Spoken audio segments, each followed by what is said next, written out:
standard in these things. Um, so let me thank everybody involved for getting me here, especially Tim, who I haven't met yet, but I guess he's here somewhere. Apparently, we had an interesting conversation a few months ago, and that's probably responsible for my invitation. And I decided, again, thinking this was going to be me talking primarily to PhD students, to sort of give them a little bit of my personal history through how I got from point A to point B. And that's going to be easier now thanks to Carolyn's sort of introduction of my basic research problem. So it was 1982. I was in California doing something completely different, as Monty Python says, and there was something in the air there. People were talking about an information revolution. We were near Stanford. Silicon Valley was just developing. I was meeting people, talking to them about technology. I had emerged out of a kind of a technology and art background in which I could see clearly that computer graphics was going to do all the things that it's now doing. And what really sparked my imagination at that time was the AT&T breakup, in which, how often does it happen that the world's largest corporation is broken up by, not by a bunch of crazy New Deal liberals, but by the Reagan administration. And at the same time, you had a massive liberalization of the mass media, broadcast deregulation, and so on. So I was convinced that something really important was going on, and I wanted to go to graduate school and figure out what it was and what to do about it.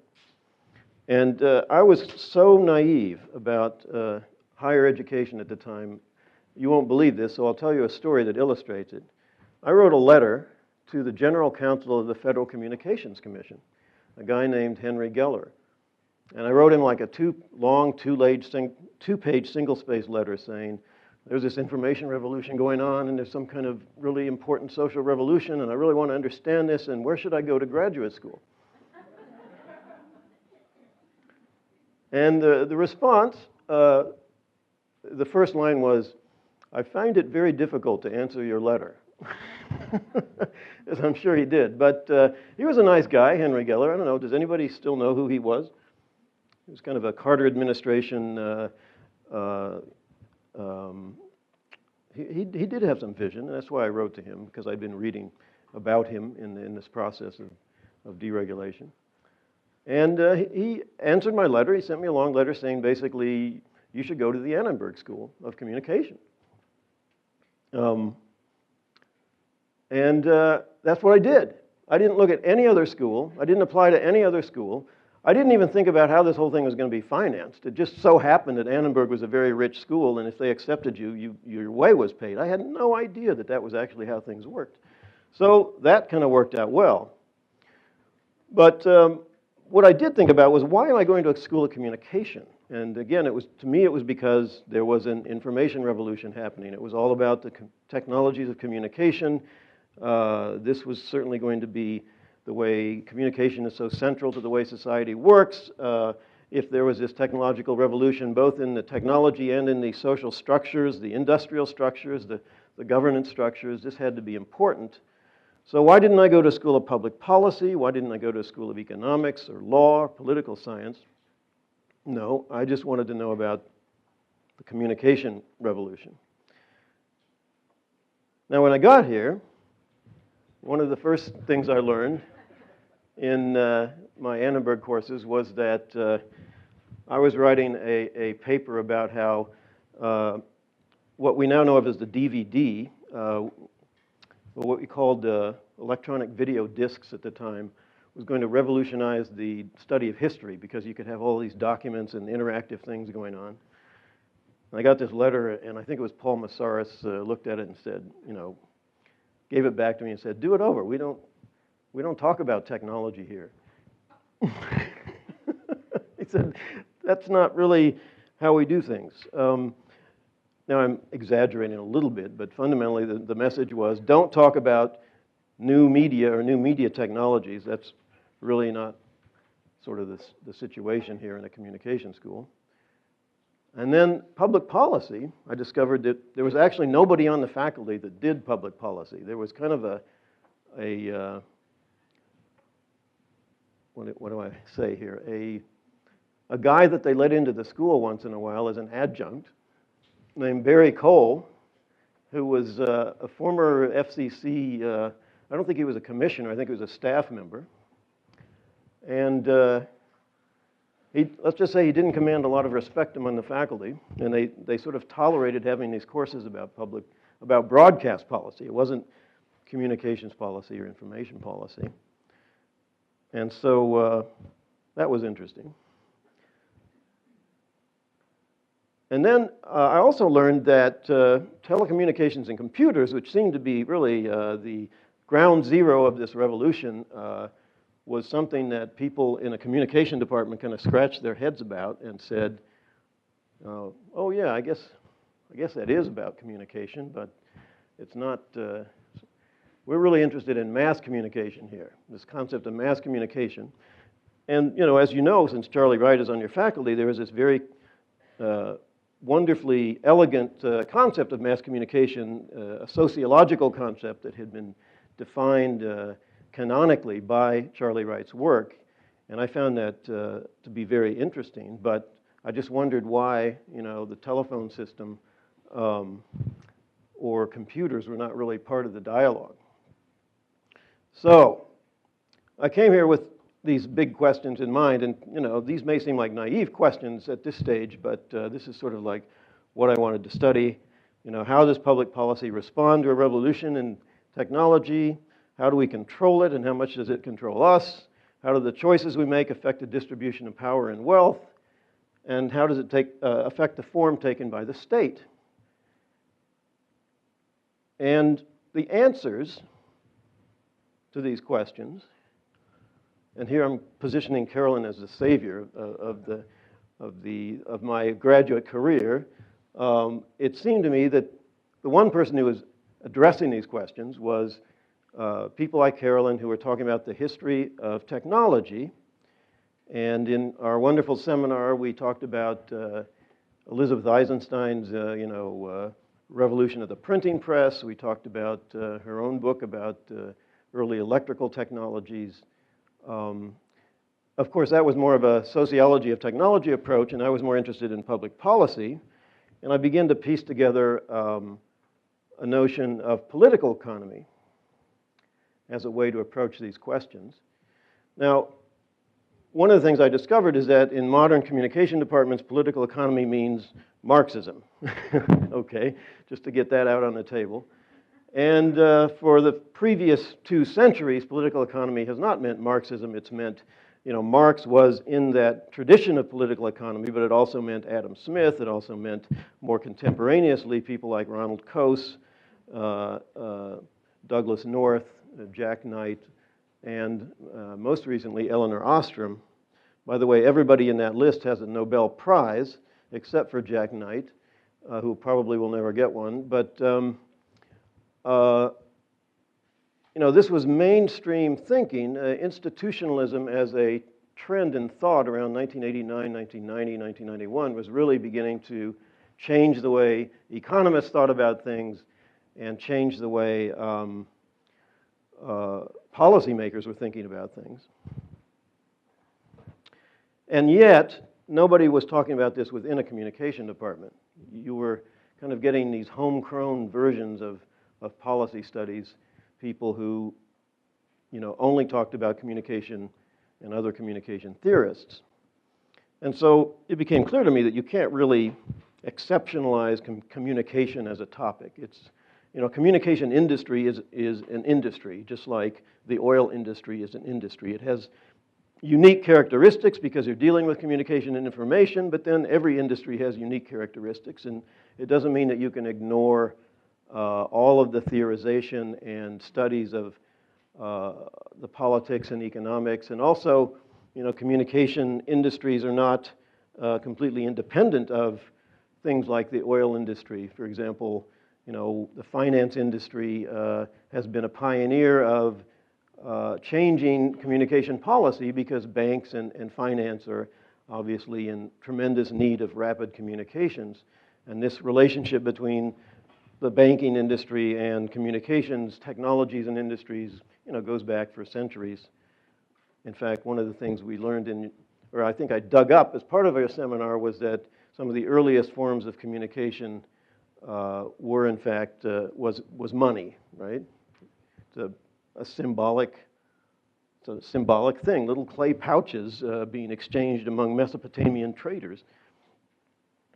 And so, also ideologically, I found it necessary to get out of the communications ghetto. In other words, there's a tendency, and I see this in an information school, which is where I am also, to try to become ghettoized in your thinking because of the sort of the disciplinary boundaries, the need to define yourself as a field so that other people will hire your PhD products, whether or not you're really that distinct from anybody else, and whether or not you're really drawing on those other disciplines. So I hope that doesn't all sound very negative about communication departments, because the great thing, and again, the reason I came, was that you were squarely focused on, one of the most revolutionary and interesting aspects of society today, which is indeed information and communication. And where else would you have the luxury of only focusing on that and not having to focus on, make it just one little piece of a, political science degree or an economics degree.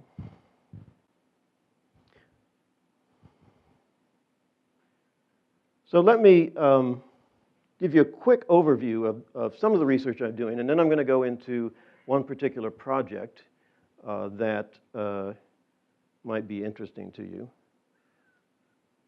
So, as Carolyn explained, I'm deeply involved in ICANN, and one of the reasons I was interested in that was that it does constitute a kind of institutional innovation, a new form of global governance.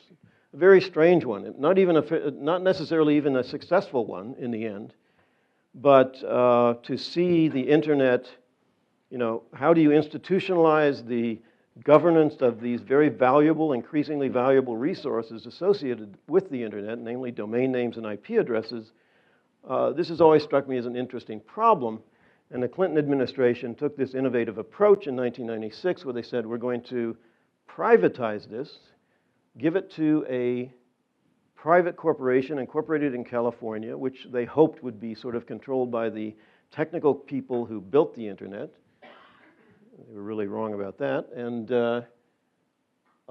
just understanding how this plays out in the international relations has been a very fascinating process. And of course, I have been involved in that as an activist as well as a scholar. As part of that, I became very interested in how civil society could organize or mobilize to represent people's interests in these new global institutions. And around the turn of the recent century, around 99-2000, of course, there were a lot of movements about globalization, and this concept of transnational civil society arose. And the Ford Foundation supported some research work on how civil society affected communication and information policy. There was both a domestic and a transnational element to that research. We looked at the first 40 years of domestic policy in the US. We did an organizational ecology study looking at how the nature of these organizations, how many were born, how many died, what their focus was, whether they were focused on content, on the messages, whether they're focused on the infrastructure, those kinds of things.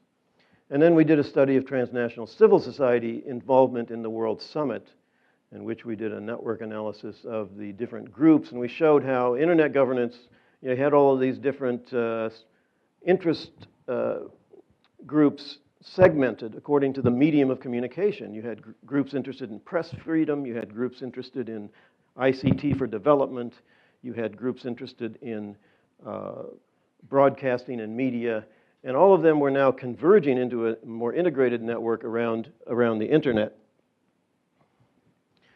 I'll skip over deep packet inspection because I'm going to talk about that in more detail.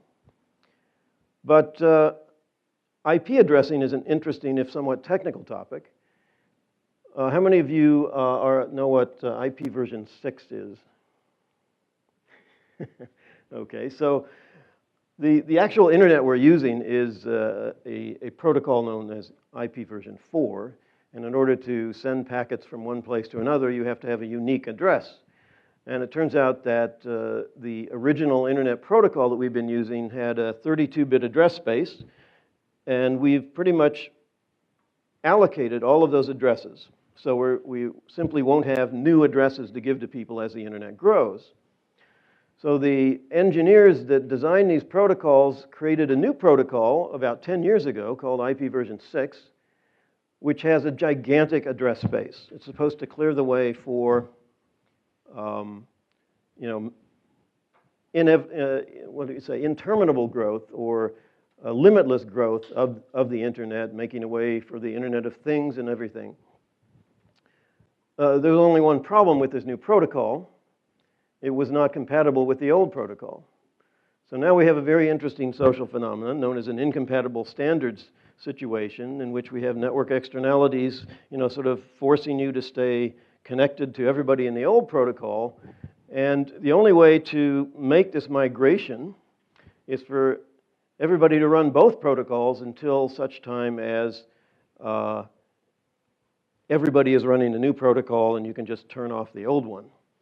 Well, as you may have heard about digital television, this can be a very complicated process. And again, because it's a global process, we don't have the standard national policy levers that we had for digital television, and that was hard enough. So whether we'll actually make this transition or not is still, within the next 20 years, is still somewhat up in the air. But in the meantime, the IPv4 addresses have become so scarce that we have a trading market developing. And this is something that always interests me, is when you have markets for these virtual resources, whether it's domain names or IP addresses. And how does that influence governance when you suddenly have the commercialization and appropriation of a resource that was once basically considered free? You see the institutions going through massive adjustments. You also see major debates about, ideology, principles, norms. Do we want to commoditize this space or do we not? It's a very interesting arrangement, again, though it's somewhat technical. So let me talk about the Deep Packet Inspection project. This was NSF supported, and I'm required to say that any opinions I express are not necessarily those of the National Science Foundation.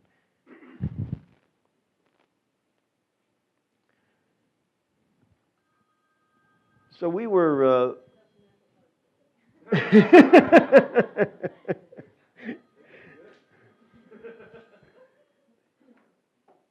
Sometime about 2007, 2008, this technology started to begin noticed, and it's basically a surveillance technology. If you know what a packet is on the internet, packets, routers look at the packet to say, oh, it wants to go to this address, and it says, okay, I'll send you to that address. And there's some other information in the packet that the routers look at. But fundamentally, routers were not supposed to look at the payload of the packet. But for security reasons, we discovered that there could be very interesting things in the payload of a packet. For example, initially they were interested in looking for malware in the packet, or they were interested in discovering, what kinds of applications are actually running on my network, who's using this for what. So they started developing technologies that actually, in real time, look at the entire packet and read the payload and look for signatures of things that they can recognize, and then they can take action based on that recognition. Now, as a technology, based on that description, you would think, it's just another technical advance or development on the internet. But there are certain capabilities that sort of create tensions with established principles of internet governance. It seemed to be a departure or a potential departure from the traditional role of ISP as kind of a neutral conduit that just handled every packet the same, the so-called end-to-end principle or net neutrality. It might also seem to violate one's expectations of privacy, that if you can actually read the packet, you can actually piece together the messages that you're sending. And it would put more pressures on internet service providers to be responsible for what happens on the internet, whereas one of the linchpins of US policy expressed in Section 230 of the Communications Decency Act was that we didn't want ISPs to be responsible for content. We wanted them to, again, be sort of neutral and then let the person who actually conveyed the content be responsible. So there were interesting questions raised by this technology, and we decided, let's look at this systematically. Let's not be alarmist like some of the activist groups were and just run around saying the sky is falling and this technology is going to destroy the internet. Let's look at this from an STS standpoint, Science, Technology, and Society Studies, and see what's really going on as best we can. So we asked, is this disruptive potential being realized? What would stop it from being realized?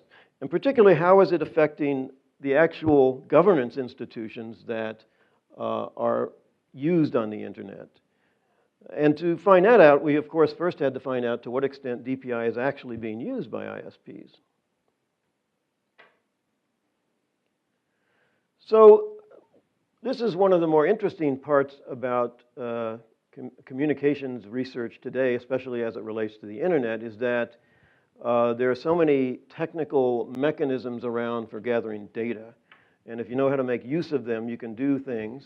You can also get lost in this data. But there's a requirement of certain kind of technical skills regarding scripting and so on in order to fully make use of this data. So I suspect that some of you might be learning more of these kinds of skills as you go forward, or at least learning how to hire people to do that for you. So anyway, there was a test developed by computer scientists called Glasnost, and you run it from your computer, and it tells you whether your ISP is throttling peer-to-peer protocols like BitTorrent, throttling or blocking. And that record of that goes into a database called the Measurement Lab, and thanks to Google and a few other supporters of Measurement Lab, you can get all that data if you know how to process it, which turned out to be not easy. So you have the URL there for Measurement Lab. We can go into that in more detail if you want. But anyway, we looked at BitTorrent manipulation by internet service providers over this year using this data, and we discovered that you see the green, those are people where those are tests, the percentage of tests in which no DPI was detected. The gray area was the unclear category where they might be using it and might not be. You just can't tell from the data.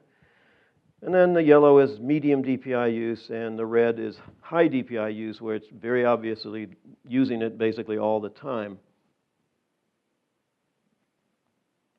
And you can look at this as it breaks down by country if you aggregate the ISPs, although this is a test that really applies ISP by ISP. So for example, in Canada, you could have an ISP like Rogers Cable, which was using it 100% of the time, and you could have one right next to it in Canada like,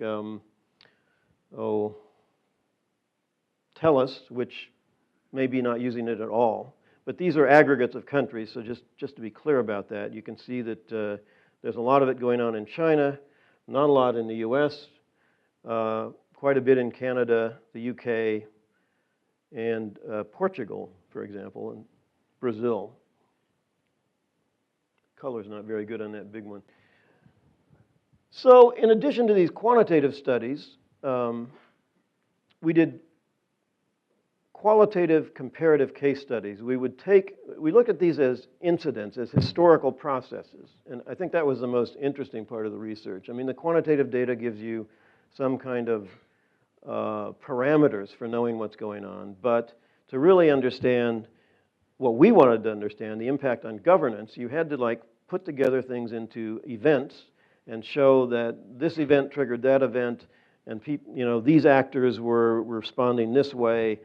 And we wanted to very carefully track that out for all of these cases, and then we wanted to compare two different institutional environments or more and see how the outcome differed based on the institutional framework of these countries. So we did one for bandwidth management that included Canada, the United States, and China. We did one for behavioral advertising. By the way, these are all different applications of DPI. So you can use DPI for bandwidth management, you can use it for behavioral advertising, you can use it to recognize copyrighted files and try to protect the copyrights or in some way. Obviously, you can use it for surveillance and censorship, and then you can use it for these technical computer security measures, intrusion detection and prevention. And by the way, on that latter one, we only have the USA because it proved to be difficult to get many governments to talk to us about how they're instituting their computer security measures.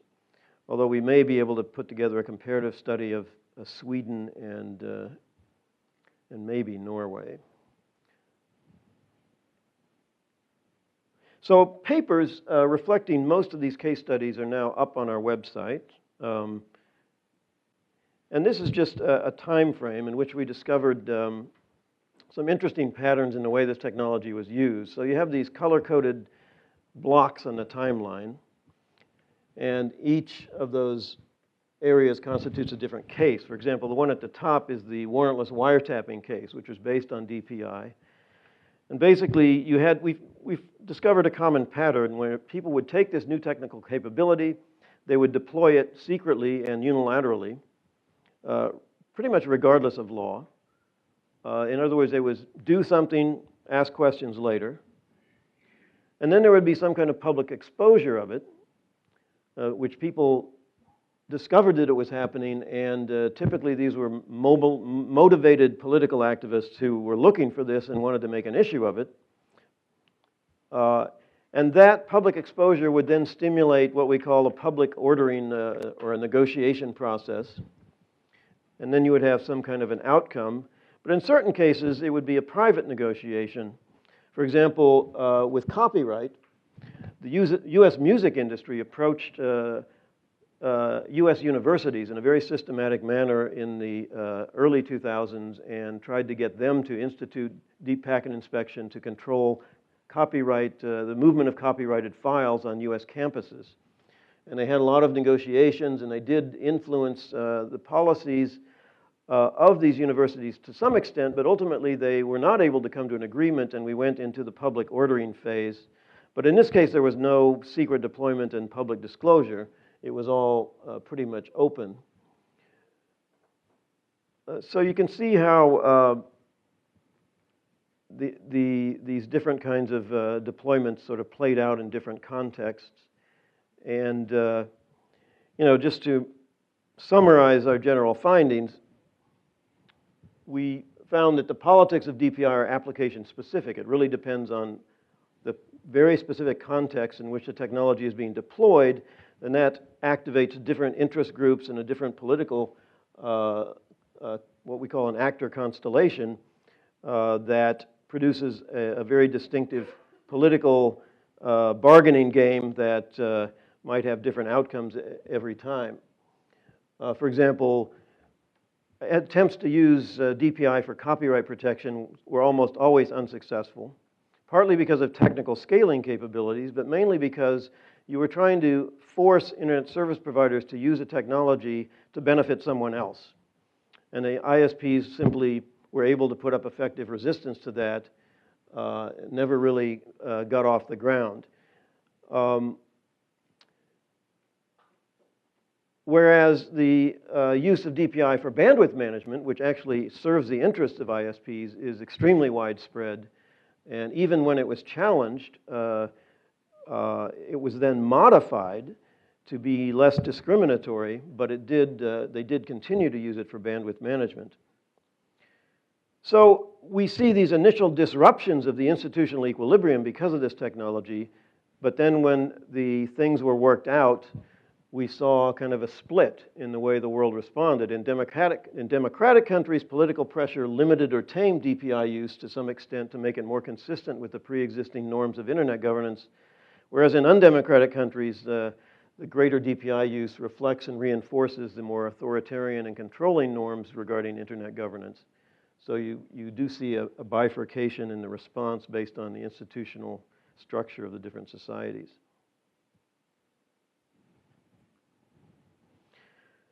Now, My current interest and current research, and it's a continuation, as Carolyn told you, of prior projects. I'm very interested in nation states and internet governance and the changing structure of the state. I chose not to talk about that today because it's not really complete. I'm currently in Washington sort of catching up on the national security community and the way it interacts with internet governance. Up to now, my interest in internet governance has been primarily civilian, so to speak. It's been about things like ICANN and how this is an innovative new form of governance, but we're primarily focused on, you know, the domain name industry, internet protocol addresses, the markets involved, the civil society representation, and so on. But suddenly when you bring in national security and the military, and you look at the cyber arena as an arena for war, all of this, the governance equation changes pretty dramatically. And you have to face the fact that states exist in a state of anarchy among each other. There's simply no overarching government that can make, for example, the NSA respect the privacy of citizens in Brazil or Europe. So we have this problem, which Carolyn summarized from my book. You know, how do you have a global, open, free, interconnected, compatible internet, which creates all kinds of policy problems that need to be resolved through some kind of governance institutions, when you live in a world of these competing nation states, each of which is sovereign and each of which really does not have to obey any higher authority, except through conflict and war. So I think that's going to be an extremely important issue for the future of the internet. We have issues such as the growing accumulation of cyber weapons by intelligence agencies, where they go out and somebody discovers an exploit that can allow them to break in to your computer, or somebody's corrupt some operating system, and they will pay somebody, you know, $50,000, $100,000 for this exploit, and then they'll put it on the shelf and wait for when they need to use it. And it's all very secret, of course, because it's national security. Now, if you say we want to have some kind of regulation of the so-called arms trade, then again you get into the problem of anarchy. How do you know, who's going to enforce this? Who's actually going to monitor and enforce the use of cyber weapons? It's one thing when you're talking about nuclear weapons, which are physical objects with physical delivery systems, but when it's just code sitting somewhere, how do you really regulate that? How do you order that? It's a very interesting problem, and I'm just scratching the surface here, but I want to get to questions. And again, that's something I'm just really starting to work on. So thank you.